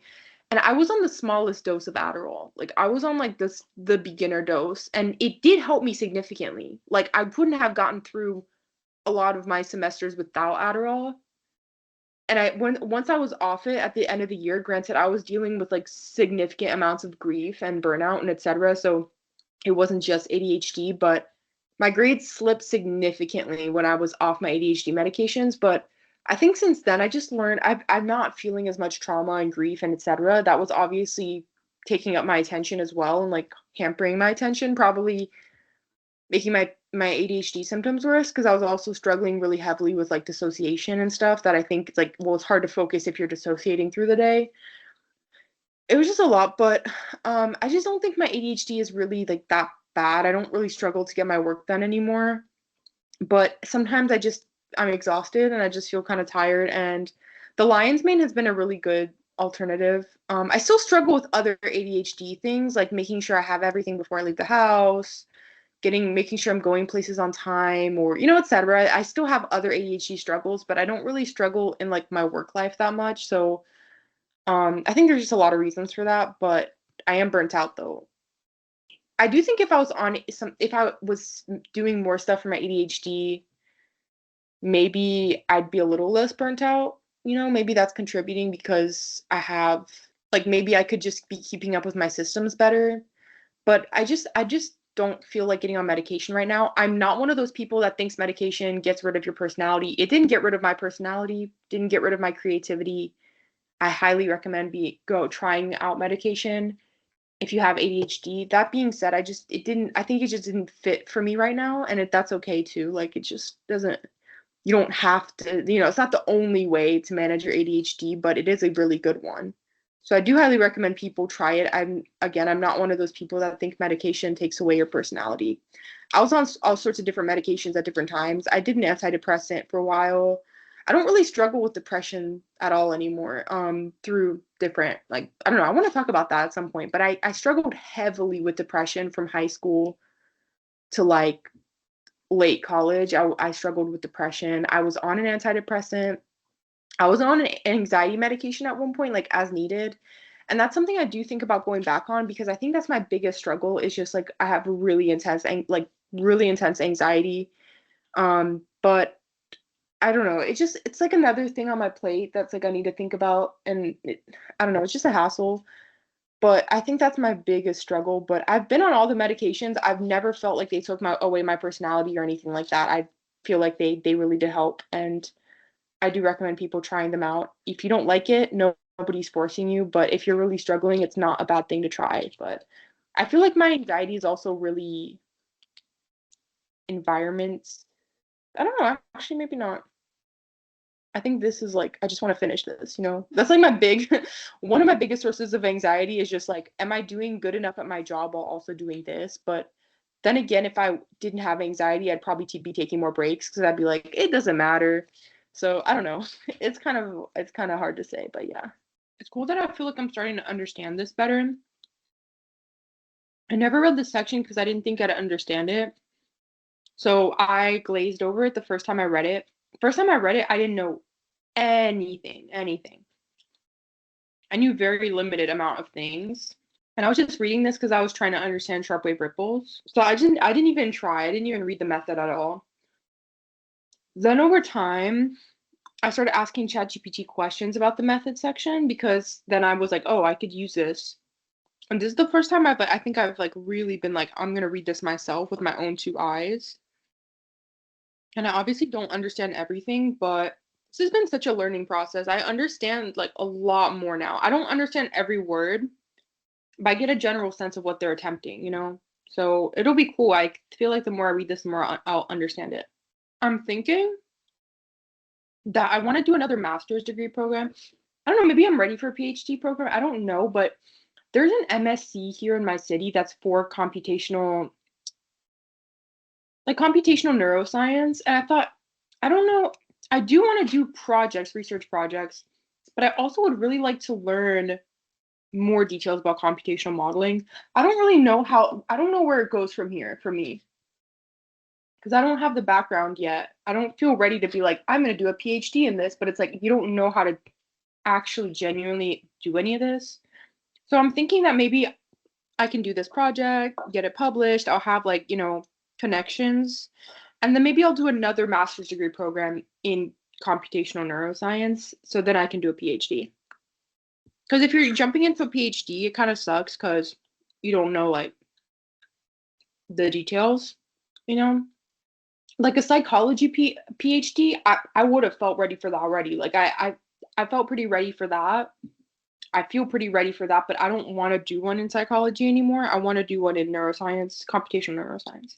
So I'm not ready for that at all. I mean, I don't know. I don't think I am. The reason I say that isn't because I don't have it. I obviously have lots of research ideas that would do well in a PhD program. The thing is that I just don't know how to write this stuff. Like I don't know how to like be like I'm gonna code this myself. Like I don't. So I don't know how to do that. But I'm learning. But I don't know like the details. I just know I know how to vaguely understand what other people are doing. But even like looking at this math, I couldn't tell you like what does any of this mean. I have zero idea. Probably something about weights. I don't know. The W maybe? It's like a weight. I don't know. I have no idea. I keep learning feed forward structures, and I actually looked it up when I first read this, like the very first time. And I kind of keep forgetting what they are, but I know they're kind of important. It's like when everything starts going in the same direction, right? It's something like that. I don't know. I remember reading it forever ago. It's like everything goes in the same direction. For my empirical project, which I'm going to try to submit this as a proposal for my empirical project because then I'm killing two birds with one stone, which would diminish my burnout greatly. And also, it would give me more of a basis with which to reach out to people with this proposal. Be like, oh, yeah, I need a supervisor for my empirical project rather than hi random person you have no reason to listen to me but here's my proposal. But okay, but so it helps me with that. But the thing is that I don't think anybody would expect me to know every single detail for my empirical project. Obviously, this is not even within really the scope of my program. I'm in a conversion psychology program at the moment, and we don't like. I think it's not a bad project to propose because I don't have to ask for ethics sort of approval or anything. So it's not that hard to do it as like, because really normally you just work with somebody who's already doing research, but they said like you can submit your own thing if you want to. But at first I was like, absolutely. In my head, I was like, I'm not putting myself through that stress. But it's like, let me just kill two birds with one stone. But it's just that this isn't necessarily like, it's not necessarily within the typical scope of what someone would probably do in my program because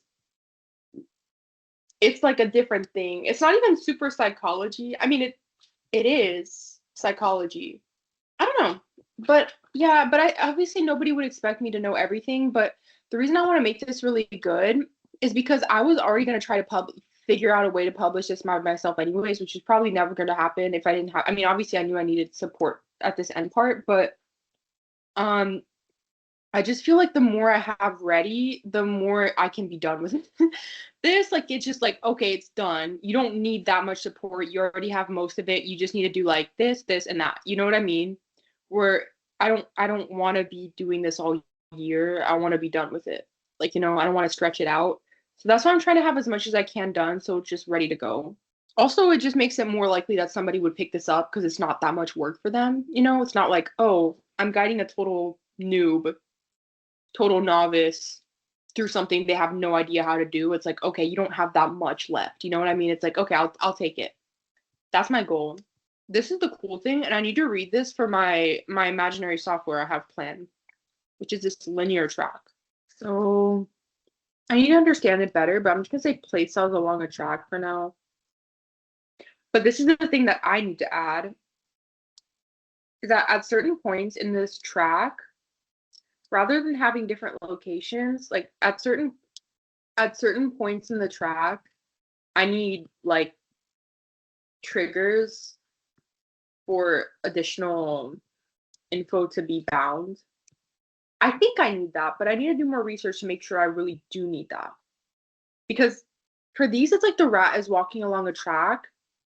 But because the reason I need this is because I need certain situations to provoke higher ACH for longer periods of time. Something like that. I don't know how to put it yet, because I need to look at like the exact details. But that's how I'm gonna make them sort of have this experience. So yeah, I need to figure out how this track actually fully works. What I'm gonna do, what I need to do is that rather than explain this with all the rules, I need to do like basically what I need to do is almost like a walkthrough of the neural network. Like at this time this happens, at this time this happens. Like, just do like a walkthrough of everything going on. Again, this proposal is good because it helps me to sort out some things where I'm like, I've kind of been glazing over it, you know? Like I haven't had to really explain this to anybody, so I've been glazing over certain things where it's like, yeah, I kind of understand that, or it's like you can't fully discuss, you can't like write it out well yet, so like you don't understand it enough and you need to learn more. Where I was gonna need that for my own paper anyways, so and this is where my little okay, so they're talking about their matching index. So basically how they basically saw that the replay had sort of happened or the replay was sort of well intact.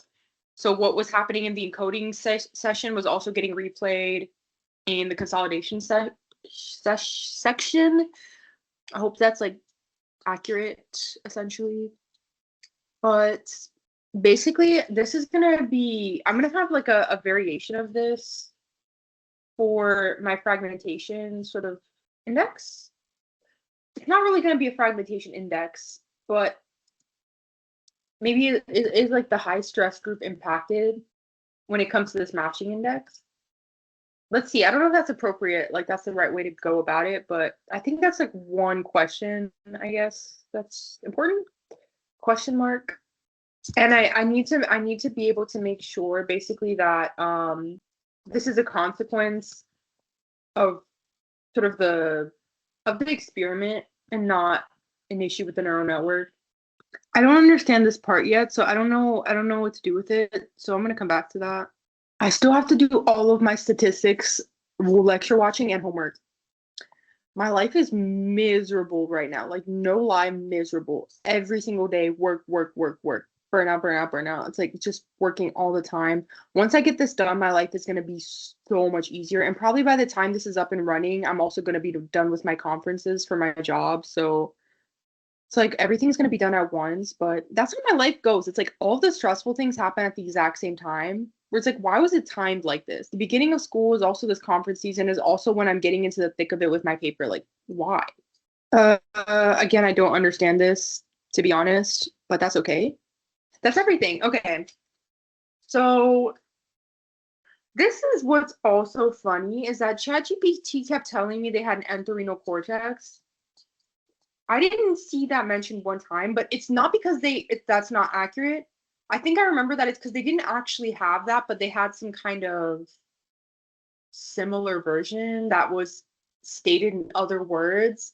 But I don't know if that's even true now. I don't think ChatGPT is like perfect when it comes to that kind of stuff. Is it entorhinal or entorhinal? Entorhinal cortex?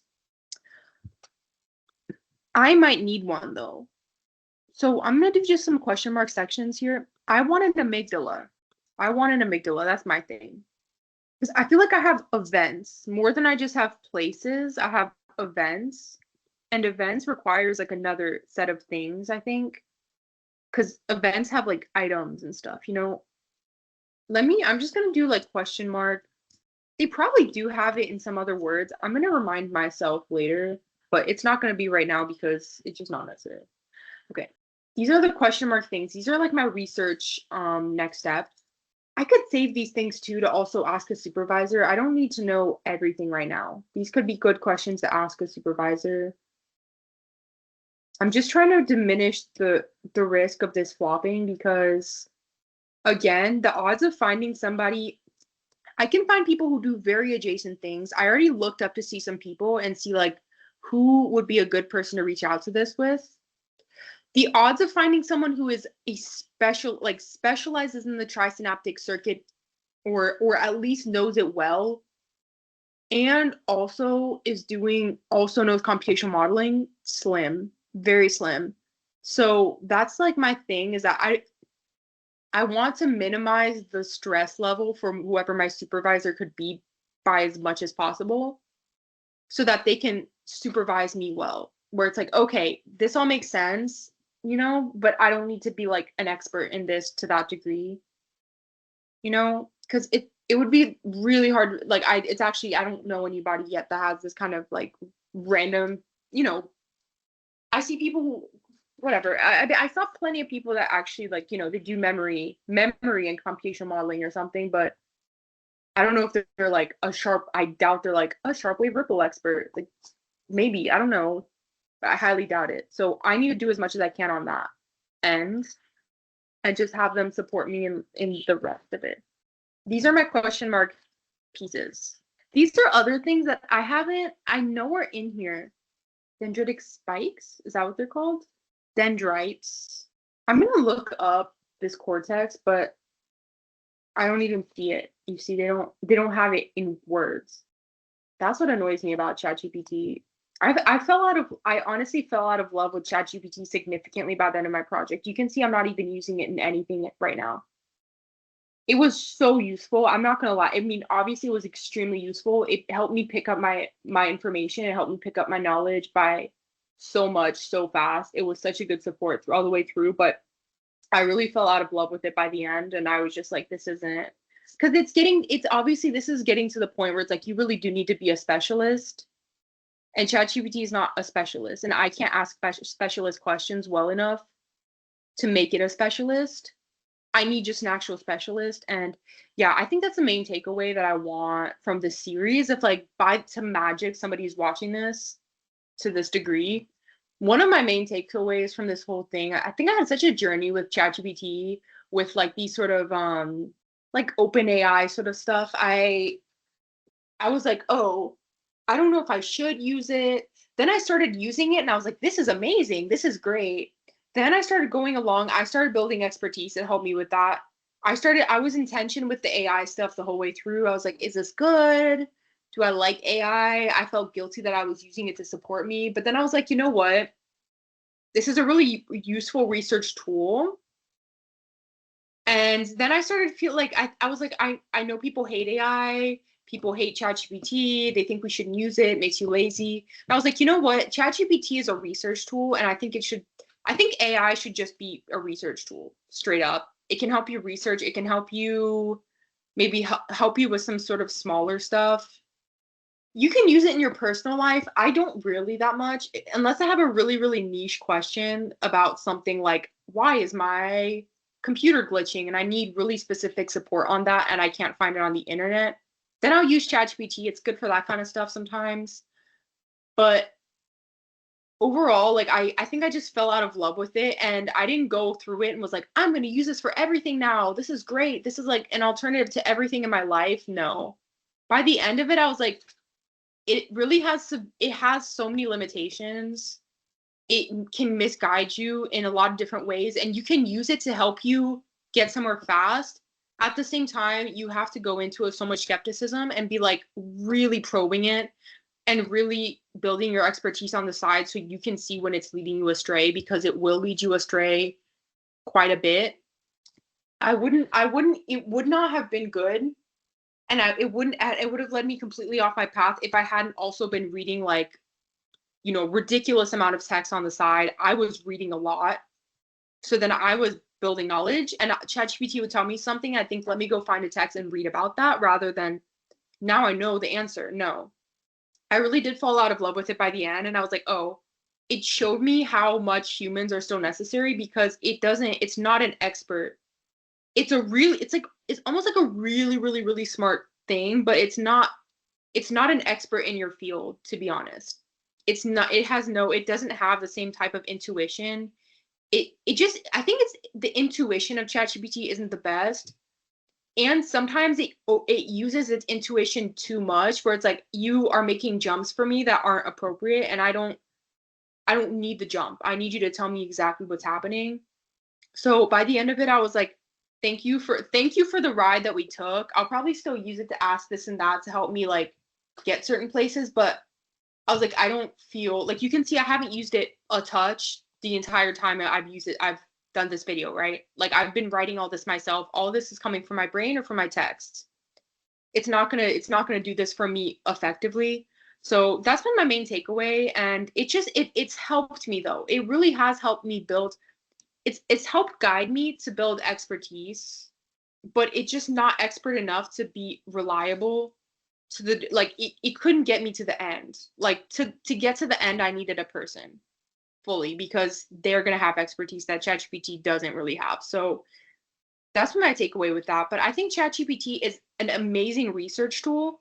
I think AI across the board, this is the other thing that I thought like going through is that at first I was like, AI sucks because I hadn't really used it that much. I didn't have like a research reason to use it. I stayed away from ChatGPT because I thought I don't want to be lazy. I don't want to be a cheater, right? I haven't used it to be lazy nor be a cheater. I've used it to burn myself out, burn myself into the ground, working hard.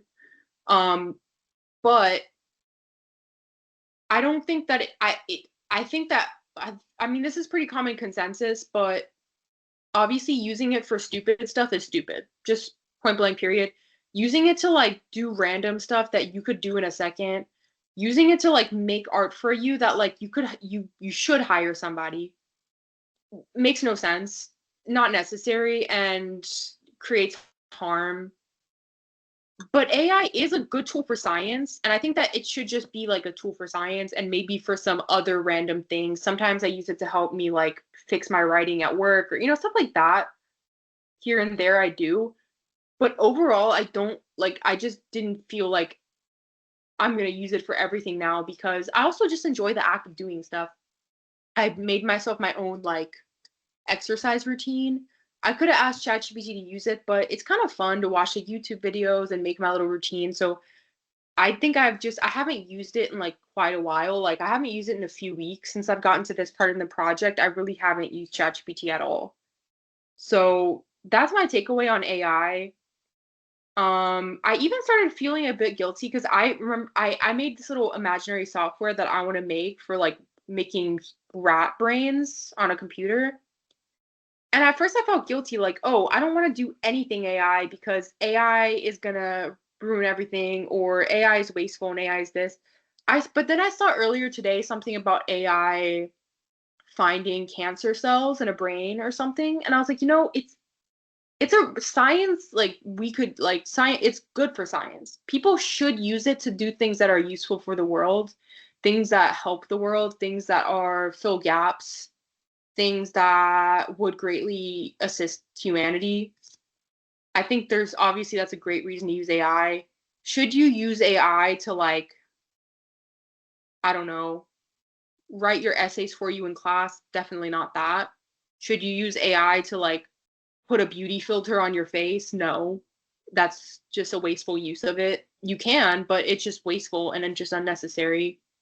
And so we shouldn't do it because that's a waste of water because it obviously uses a lot of water. I'd be curious to know how much water I used doing this project. Like, what was the water usage of doing this, of running this project? I'd be so curious to know. Um, like, how many gallons of water did my project cost? I'm curious. But, anyways, but I think that the water, like, that's what I'm saying. I'm like, my project, like, I feel like a few gallons of water is worth people getting a medical treatment. Whereas it's not worth it to use gallons of water for me to like make stupid little edits of myself and stuff. It's like that's just a wasteful use, you know? So again, that's my takeaway. Okay, I'm done now. Okay, so let me show you everything we've gotten done in this video. It's been a long video, but it's also been days of work. So look at this. We got intro I did before, but I'm just gonna show you the full document now. Relevance, intro, all this intro information. Then we have my proposed neural network. We got a walkthrough through everything. And then we have all my information here. And my next steps. So yeah, it's really shaping up. Okay, wait, I'm gonna leave now. That's it. This has been my video. Long video, but I think it was worth it being a long video because I did like a lot of work, productive work. I also yapped a lot, but it's my videos and I can do whatever I want, so I'm just gonna talk. But okay. See you in the next video.